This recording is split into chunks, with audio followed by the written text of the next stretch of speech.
So today I went out exploring and stumbled across a rare village, which was a genuinely good find. But before I just move on, I want to actually break down what makes villages so useful in this game, because I think a lot of players walk through them without really understanding what they are sitting on top of. And once you understand the systems behind villages, the whole game starts to feel very different. So first, the basics. Villages in Minecraft generate in 6 specific biomes: plains, savanna, taiga, desert, snowy plains, and meadow.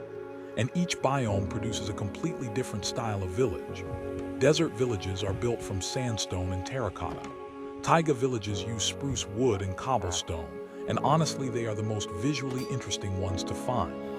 Snowy villages use stripped spruce, and they sit in these dramatic frozen landscapes that look incredible. The style of every single building inside a village is determined entirely by the biome at the center of it. So when you find a village in an unusual location, like a desert village that generated right on the edge of a plains biome, the architecture tells you exactly where the game decided the center of that village was. That is actually a useful thing to know when you are trying to locate the bell, which is important, and I will get to that in a second. Now, the reason finding a rare village is significant is not just because it looks different. It is because of the trading system inside it. And the trading system in this game is one of the most underused and honestly most broken mechanics in a good way that exists in Minecraft. Each villager has a profession, and each profession is tied to a specific job site block. Armorer needs a blast furnace. Librarian needs a lectern. Fletcher needs a fletching table. Farmer needs a composter. And each of these professions has a completely different set of trades available depending on their level. Because villagers have 5 career levels: novice, apprentice, journeyman, expert, and master. And you can actually see what level a villager is by the badge they are wearing. Stone badge means novice. Iron means apprentice. Gold means journeyman. Emerald means expert. And diamond badge means you are looking at a master level villager with the best trades unlocked. And when I was going through this village today, I was checking every single villager and making a mental note of who was at what level and what they had available, because that information is genuinely valuable for planning the next phase of the game. And here is something a lot of players do not know. In Java Edition, each villager can have a maximum of 10 trades total across all 5 levels. And if a level has more than 2 possible trades available, the game randomly picks 2 of them to show you. So the specific trades you see on any given villager are not guaranteed.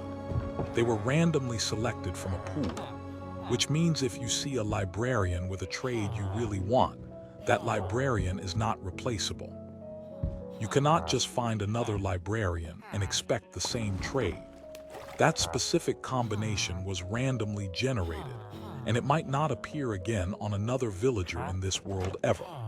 Which is exactly why I spent so much time going through the trades in this village today, because knowing what you have is the first step to knowing how to use it.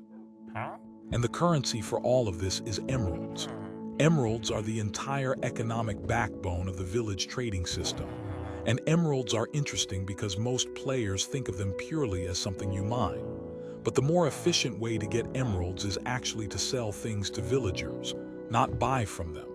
A fletcher will buy sticks from you. A farmer will buy your wheat and carrots and potatoes. A librarian will buy paper. And if you set up even basic farms around your base, you can generate a pretty consistent supply of trade materials that you convert into emeralds, and then spend on the high-value items you actually want. That pipeline, farm to villager to emeralds to useful items, is one of the most efficient progression strategies in the entire game, and it completely bypasses a huge amount of manual grinding. But the real game changer, and I mean this completely, is the zombie villager currying mechanic. Here is how it works. 5% of all zombies that spawn in the overworld are zombie villagers. And if a regular villager gets attacked by a zombie, there is a 50% chance on normal difficulty and a 100% chance on hard difficulty that they turn into a zombie villager instead of just dying. Now normally that sounds like a tragedy. Your villager got zombified. But it is actually an opportunity because you can cure them. You hit them with a splash potion of weakness.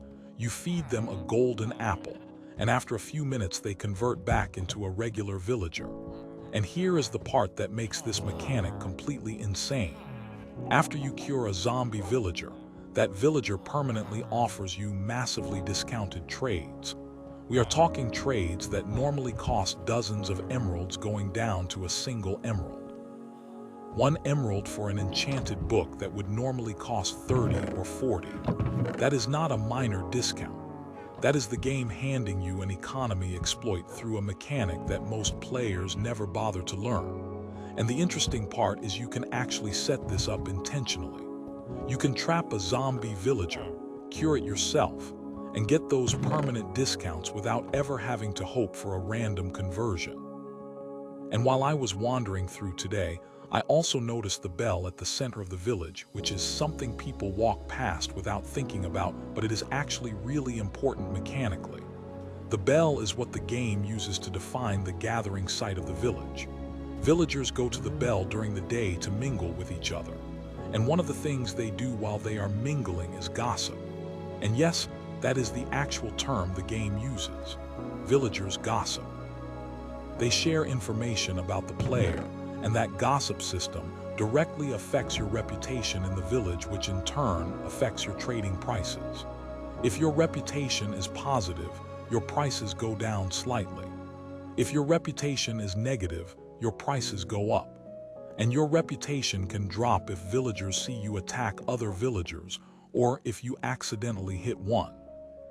The game is tracking how the village perceives you at all times based on what the villagers are saying to each other. And that has real mechanical consequences for every trade you make. That level of simulation detail in a game made of blocks is genuinely impressive. And then there is the raid system, which is something you want to be aware of, especially when you start spending more time in a village.